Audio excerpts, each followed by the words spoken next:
Assalamualaikum warahmatullahi wabarakatuh. Baik, saya akan mendemokan program yang bernama Wizard Kasir by Santas Teknopatif. Program ini berbasis web dengan fitur-fitur yang dapat kita lihat di sini.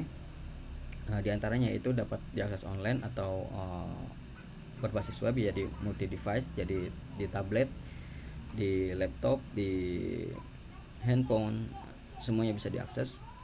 Dan multi role user, di sini ada 2 role yang terdapat saat ini, yaitu manager dan kasir, dan unlimited user. Lalu ada multi store, sudah support ya ini.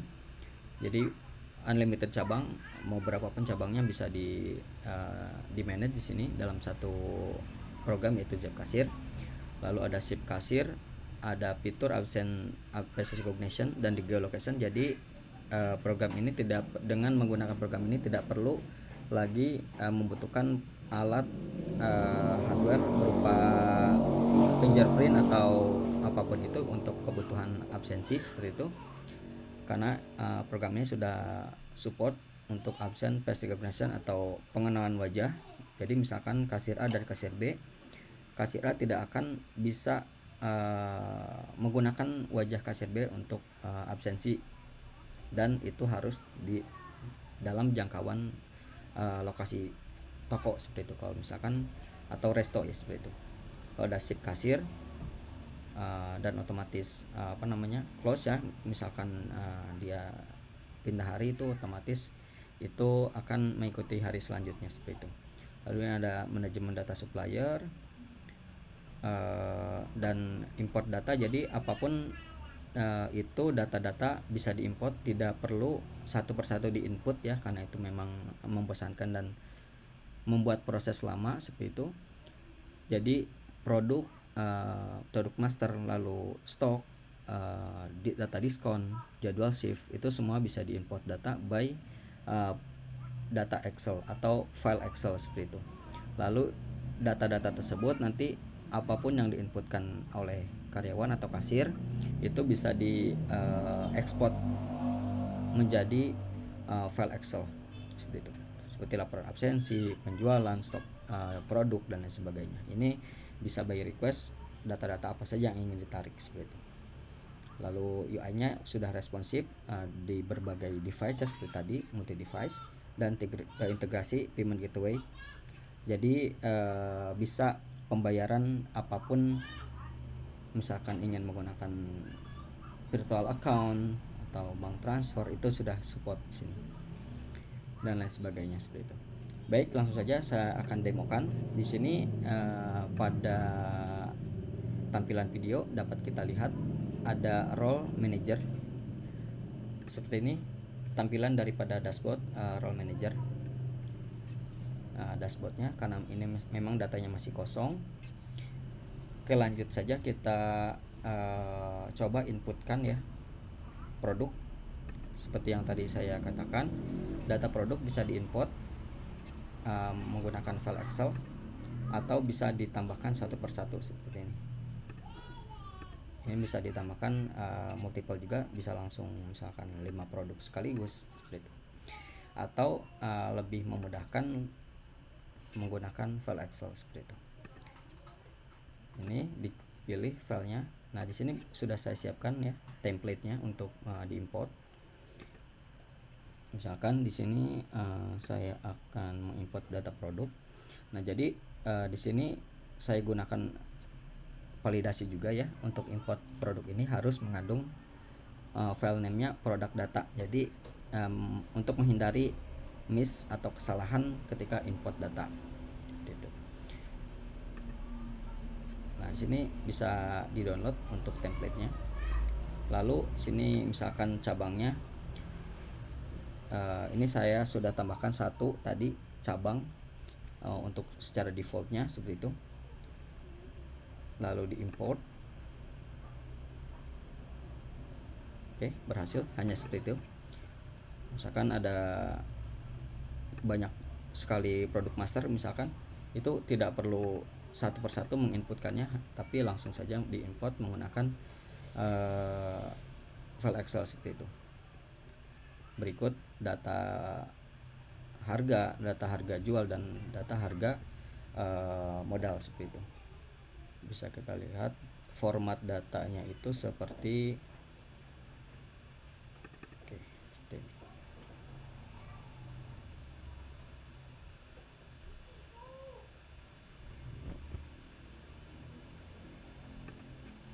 Seperti ini. Jadi data yang diimport itu seperti ini. Ada produk, SKU, misalkan ada SKU, terus kategori, varian. Jadi varian misalkan si pastel ini punya 3 varian, big, medium, dan small misalkan, dan harganya berbeda-beda. Itu bisa di input ke bawah seperti itu, jadi tidak ke samping. Misalkan pastel kategori snack big, pastel kategori snack medium dengan harga berapa, dengan harga modal dan harga jual berapa seperti itu. Karena ini hanya contoh, saya samakan seperti itu.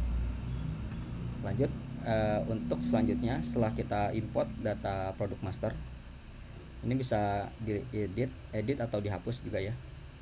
Bisa di scroll ke samping. Kalau misalkan memang resolusi layarnya rendah, biasanya dia akan menyempit seperti itu tampilannya. Bisa diedit atau dihapus kalau misalkan ini dihapus seperti itu.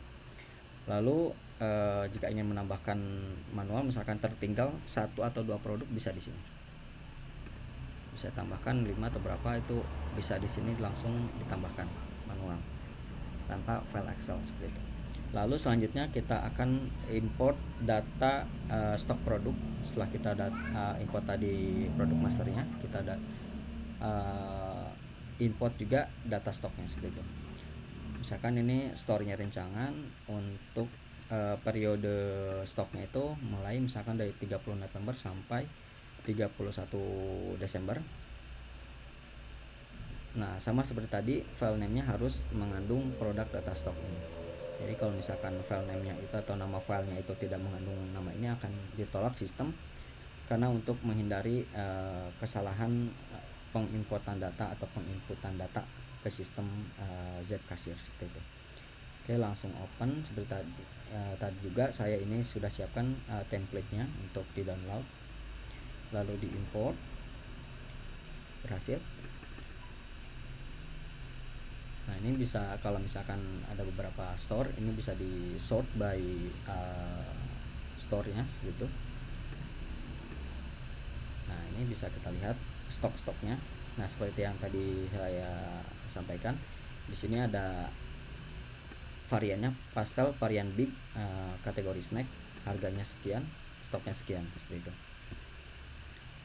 Lalu untuk selanjutnya, setelah kita import data master dan data stok, selanjutnya jika misalkan di resto atau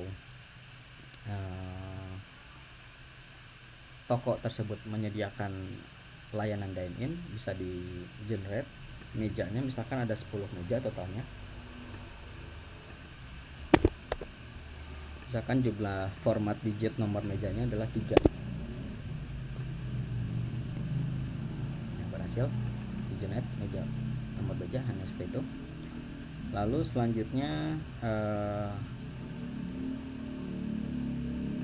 ke profile toko. Nah, bisa kita lihat di sini ada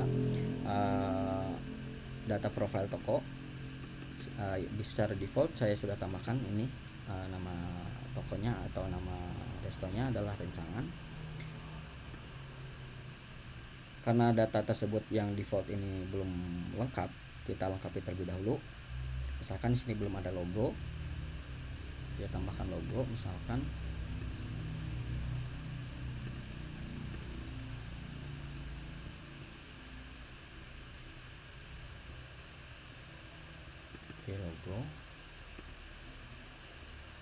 Logo misalkan. Lalu nah, ini misalkan ini kita awal ini model layanan ini seperti yang tadi saya bilang, ada misalkan toko tersebut menyediakan layanan dine-in, itu harus diinputkan di sini. Lalu misalkan ada juga takeaway.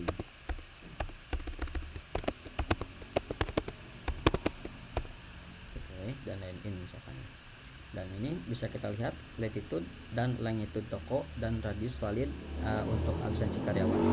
Jadi longitude dan latitude ini harus kita atur jika kita ingin menggunakan fitur absensi face recognition dan geolocation. Jadi face recognition yang dipadukan dengan geolocation.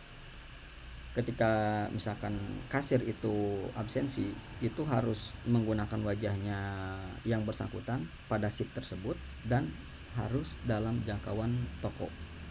Misalkan di sini saya hanya klik ini, nanti akan diminta permission untuk akses lokasi seperti itu diizinkan. Karena sini sebelumnya sudah saya izinkan, jadi langsung terisi di sini latitude dan longitude-nya. Dan radius validnya ini misalkan saya ingin si kasir atau karyawan itu absen validnya itu 0,5 kilometer dari jangkauan toko gitu. Jadi untuk menentukan longitude dan latitude ini harus berada di toko itu biar jangkauannya itu valid seperti itu. Jadi jangan di luar jangkauan toko. Oke, update berhasil. Oke, bisa nanti dicek di sini valid atau tidak lokasi titik yang tadi sudah diklik itu. Lalu misalkan ingin menambahkan cabang baru, bisa di sini misalkan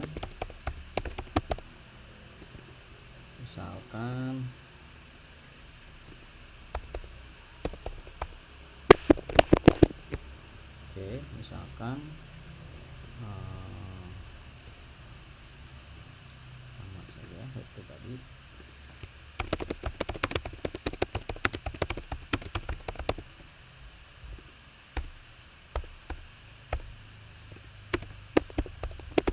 Oke, sama seperti tadi, misalkan ini harus ditentukan ya latitude dan longitude-nya agar fitur untuk face recognition itu bisa digunakan, absensi untuk face recognition.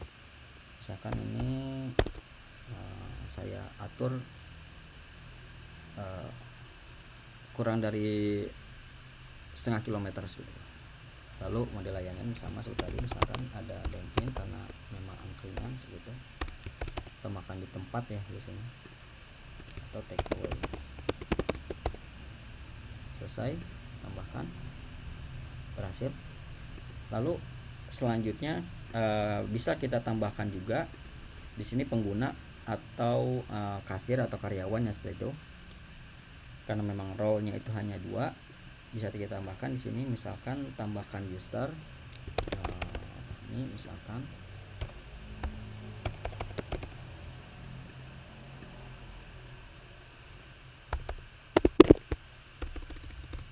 tidak usah.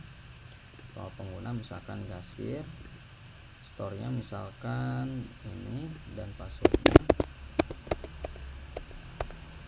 Oke, nah ini bisa dilihat, kita lihat foto wajah ini harus diisi ya, karena memang untuk validasi tadi absensi face recognition. Jadi untuk mengenali wajah, misalkan akun ini tidak bisa dipinjam oleh temannya, untuk absensi tidak bisa, jadi harus memang yang bersangkutan yang absensi dan dalam jangkauan toko seperti itu.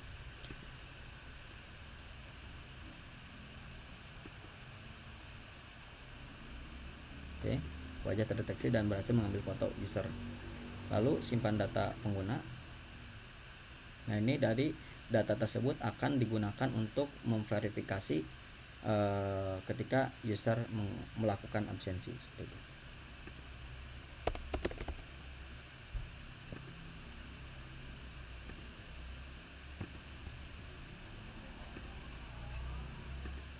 Aktivasi. Nah, selesai diaktifasi akun user. Lalu selanjutnya jadwal karyawan. Setelah kita tambahkan tadi data pengguna,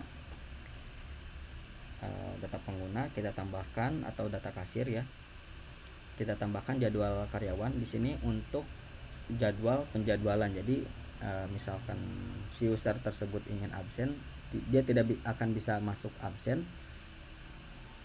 atau masuk akun ketika di luar shiftnya kasir tersebut. Misalkan di sini saya tambahkan untuk store rancangan dan tanggal berakhirnya misalkan tanggal 6 karena memang 1 minggu, misalkan saya tentukan misalkan di sini import dan schedule karyawan. Nah, di sini seperti biasa saya siapkan untuk di download file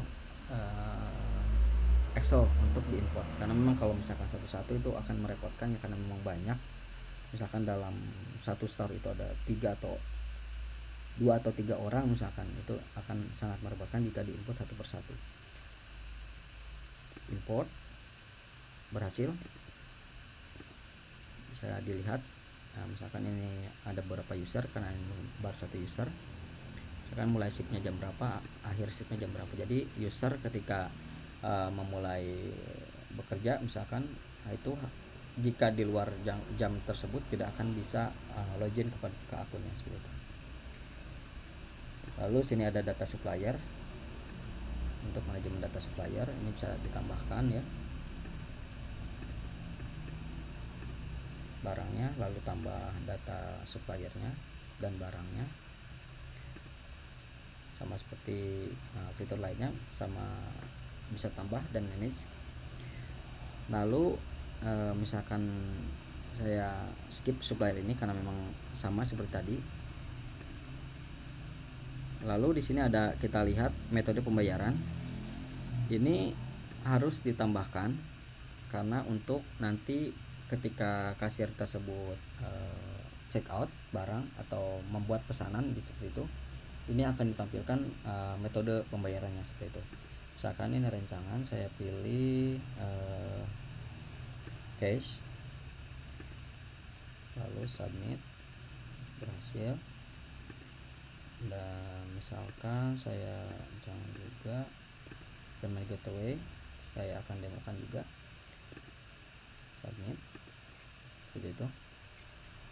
Misalkan ini ada yang beli dari Gojek juga, misalkan dari GoFood, dari GrabFood, dari ShopeeFood atau Traveloka Food kan, atau Maxim Food misalkan, itu bisa ditambahkan juga seperti ini supaya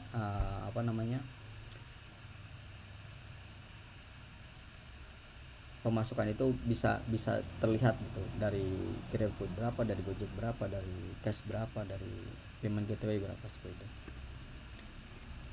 Jadi hanya saya tambahkan 2 misalkan. Lalu misalkan ada data pajak, misalkan sudah termasuk kena pajak, itu bisa tambahkan di sini, misalkan BPN 11%, ini besaran pasarnya berapa, ini bisa diatur di sini. Dan diskon juga bisa diatur di sini.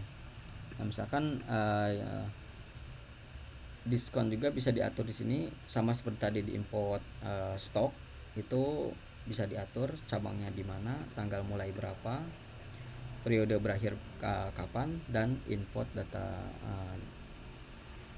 diskonnya seperti itu. Jadi per produk, misalkan ingin berbentuk persen atau langsung, itu bisa.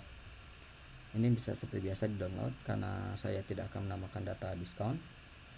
Langsung saja saya akan demokan selanjutnya ke input pada sisi kasir seperti itu. Baik, terima kasih. Saya akan beralih ke akun kasir. Baik, selanjutnya saya akan mendemokan pada sisi role kasir seperti itu. Setelah berhasil login dan setelah berhasil memverifikasi akun dan login ke akun yang misalkan kebetulan sudah shiftnya seperti itu. Sini bisa kita lihat pada header ini jam shift yang tersisa, misalkan jam kerja yang tersisa adalah 5 jam 57 menit dan berapa detik sekian seperti itu. Jika berhasil login, langsung diarahkan ke absensi untuk absensi masuk seperti itu. Langsung misalkan ini untuk yang tadi sudah ditentukan, face recognition, pengenalan wajah, dan fitur lokasi toko seperti itu. Jika lokasi toko valid, itu akan langsung berhasil login seperti itu. Jika tidak valid, akan tampil pesan error jika absen tersebut tidak valid, entah itu dari mukanya tidak valid, wajahnya tidak valid, tidak dikenali, atau lokasi absensi tidak dikenali atau di luar jangkauan toko yang sudah ditentukan oleh manajer toko tadi di awal. Bisa kita lihat ini ada data-data produk yang sudah di import, data produk berikut stoknya dan harga sudah ditampil di sini. Untuk menambahkan pesanan baru, atau bisa kita lihat terlebih dahulu dashboardnya seperti ini. Dashboard karena memang datanya masih kosong, kita tambahkan order atau pesanan. Misalkan ingin mencari burger, bisa 2 misalkan kuantitinya. Setelah tadi ditambahkan burger, misalkan teh manis 1 dan jus jeruknya 1, lalu ingin menambahkan pendamping misalkan french fries itu 2. Oke, bisa kita lihat di sini keranjang di samping kiri bawah. Jadi yang di input adalah burger 2, es teh manisnya 1, jus jeruknya 1, dan french friesnya 2, dengan total 90.000 karena memang tidak ada diskon. Jadi langsung ditampilkan harga total dan harga satuan. Langsung ini di checkout, akan tampil halaman checkout untuk pesanan. Bisa kita lihat di sini burger daging, harga, quantity, dan total, subtotal, dan nilai total. Nah, misalkan customer jenisnya perorangan, tidak grup. Misalkan grup itu grup besar ya, seperti sekolahan atau perusahaan atau apapun itu yang grup besar, ataupun VIP misalkan. Nah, di sini ada tipe pesanan misalkan dine in. Dine in ini nanti sudah ditentukan tadi data table atau data meja ya. Misalkan yang tersedia itu table 1 karena memang belum ada pesanan sebelumnya. Lalu pembayarannya misalkan cash dan nama pelanggan misalkan Fahmi. Ini opsional nomor WA. Lalu jumlah uang cash ini misalkan pas ya 90.000, tidak ada kembalian. Simpan pesanan.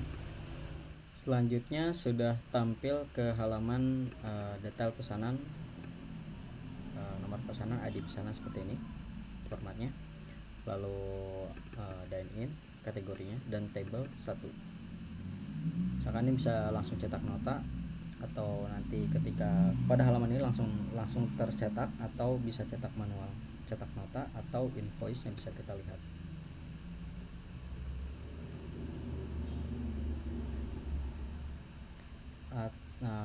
Dan selanjutnya, nah ini invoice-nya bisa di download seperti ini. Invoice ini belum dibayar karena tadi hanya diinput uang masuk totalnya. Lalu misalkan sudah diterima uangnya dengan baik dan benar seperti itu, lanjutkan. Ini harus di checklist. Jadi sebelum ini di checklist itu tidak akan merubah statusnya menjadi paid atau terbayar seperti itu. Lanjutkan, dan ini statusnya menjadi paid.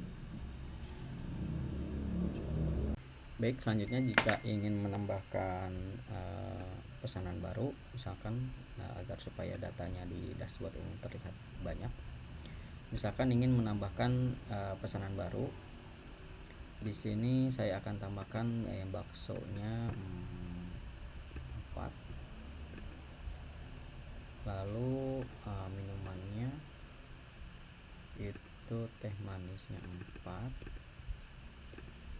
Oke, dan snacknya itu misalkan saya ingin tambahkan roti bakarnya 2,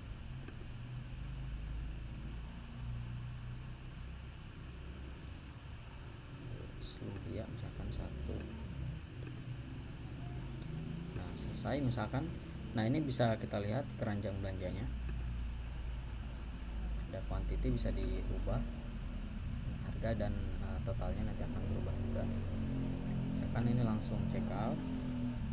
Nah ini halaman checkoutnya, lalu misalkan perorangan, lalu di sini dine in, dan ini sudah tersedia kembali nomor 1, misalkan ada nomor 2 dengan detail pesanan seperti ini. Misalkan ini payment gateway, nama pelanggan misalkan Andi, dan nomor WA misalkan seperti ini, lalu simpan. Nah jadi untuk pembayaran payment gateway itu akan nanti mengenerate otomatis link pembayaran seperti ini. Ini nanti kenapa tadi ada nomor WhatsApp, itu tujuannya untuk mengirimkan link tersebut. Misalkan sini saya akses link tadi. Nah seperti ini akan tampil halaman pembayaran. Sini misalkan tadi Andi misalkan ini andi@gmail.com. Ini tidak perlu valid sih, biasanya langsung bisa seperti itu. Nah ini bisa langsung memilih metode pembayaran, ada BCA, virtual account, dan lain sebagainya bisa dilihat.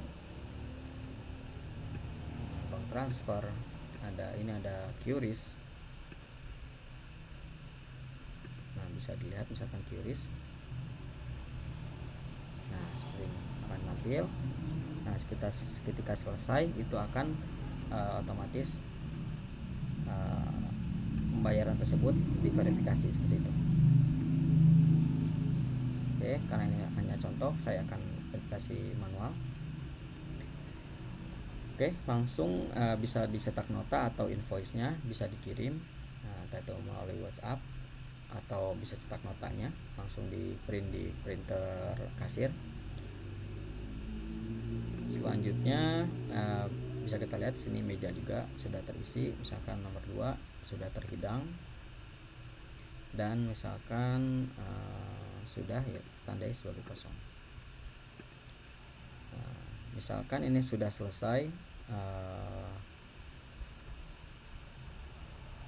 dan kita bisa lihat di dashboard sales atau kasir itu shift yang tersedia pada hari ini, dan pendapatan pelanggan dan produk terjual. Sini yang banyak terjual sementara adalah teh manis berjumlah 5, dan sini kategori-kategori produk yang terjual seperti burger ada totalnya ada 2, lalu makanan utama ada 4, lalu di sini ada minuman terjual 6, pendamping terjual makanan pendamping terjual 2, dan snack terjual 3. Sini ada dine in semuanya, dan total kategori customer adalah perorangan seperti itu. Untuk selanjutnya pada dashboard kasir ini juga dapat mendownload laporan penjualan, misalkan pada hari itu bisa didownload melalui tombol download laporan dan download. Lalu bisa dilihat di sini laporan penjualan harian seperti ini. Misalkan ini kasirnya adalah Fahmi dengan shift dari jam berapa sampai jam berapa. Sini order atau penjualannya, ID penjualan berapa, kategorinya customer dan lain sebagainya, metode bayar dan lain sebagainya. Sini ada quantity, sum quantity, lalu total daripada penjualan produk seperti itu. Dan ini ada metode pembayarannya, cash berapa dan payment gateway berapa, lalu produk terjual kuantitasnya berapa masing-masing produknya seperti itu. Baik, hanya seperti itu di dashboardnya kasir. Selanjutnya saya akan beralih ke dashboard admin untuk melihat dashboard yang sudah terisi data. Ya baik, Untuk ini tampilan saya sudah beralih ke dashboard admin. Bisa kita lihat pendapatan yang tadi sudah diinput atau data order pesanan. Jika pesanan tersebut belum dibayar, itu tidak akan tampil di sini. Ini hanya pesanan-pesanan yang sudah statusnya paid atau sudah dibayar seperti itu. Ini sudah tadi sama seperti tadi, terjual adalah 17 produk. Nah, ini bisa dilihat range datanya, misalkan yang tadi input adalah nomor tanggal 30, misalkan ini saya pilih tanggal 6 November sampai 9 November, karena belum ada data tidak akan tampil apapun di dashboard. Misalkan saya pilih dari angka 29 sampai 30, itu akan tampil sesuai yang tadi baru diinputkan. Oke, baik. Laporan-laporan juga sama seperti ini. Misalkan ingin di-download. Nah, jika sudah ini terdownload, dan bentuk laporan dari absensi seperti ini. Bisa dilihat shiftnya dari jam berapa sampai jam berapa dan tanggal berapa, dan melakukan absen masuk jam berapa, dan ini latitude dan longitude pengguna atau kasir ketika melakukan absensi. Dan absensi karena keluar belum absensi, ini tidak akan terdeteksi seperti itu. Baik, terima kasih. Sekian dari saya demo dari aplikasi atau program Zip Kasir by Sanpas Inovatif. Mohon maaf dan terima kasih. Assalamualaikum warahmatullahi wabarakatuh.